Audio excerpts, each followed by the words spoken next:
XSF, the Space Force in charge of deep space exploration missions, interstellar threat forecasting duties, experimentation of new spacecrafts, devices and gadgets, and security issues management, is the all-in-one unit of Planet Xena for all the aforementioned matters. It derives its funds from the civilians of the 7 human housing orbits. A gargantuan total of 765 trillion zeros is their estimated annual fund. Let me repeat, annual. Now, you might have a valid question to ask. That why the fuck? Do they even need such a ridiculously exorbitant amount of funds for? Follow me. I will show you a demo project in which a minuscule portion of this amount is expended. In front of your eyes is a planet titled Altair 7, which is part of a 15-planet solar system with the central star, Altair, the star after which all the other planets in the system are named. The solar system is 1,500 light-years away from Xena, which is relatively close when taken into account the sheer vastness of the universe. Altair 7 has been classified as a classy planet. Classy planets basically are planets marked by XSF as infertile planets, which would never be capable of bearing life. Therefore, these planets are safe to use for experiment purposes.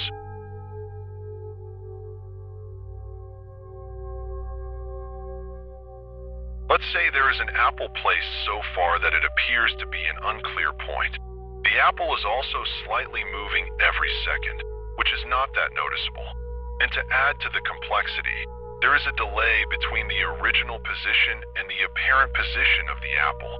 So, before taking an accurate shot, you would have to not only calculate the time and distance, but also take into account the movement of the apple, and with that, you would have to pinpoint the actual position of the apple as well.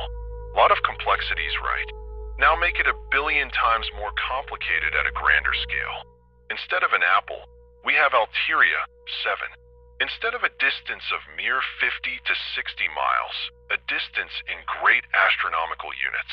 And instead of an ordinary firearm, a 40K billion metric ton automated behemoth, made up of lightweight artificial metals, manufactured with the ability of resistance to extreme speeds and heat, which can be reused as many times as needed, of varying size and designs, capable of reaching speeds far exceeding the speed of light, functioning as an interstellar sniper, capable of downing planets with just a singular strike, and drill through the planets, destroying it from the surface to the core.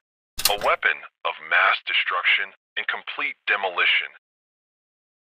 Introducing the Magnum 40K Planetary Core Driller.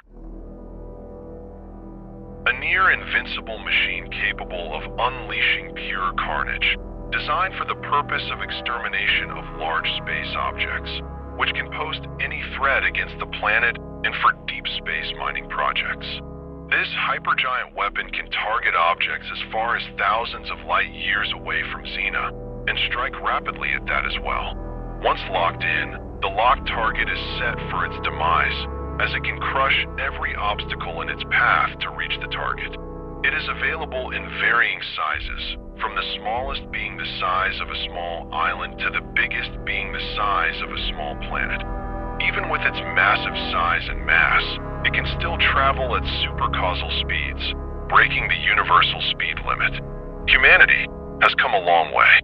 From digging holes to digging up planets, from destroying their own world to destroying others, by creating man-made horrors beyond comprehension.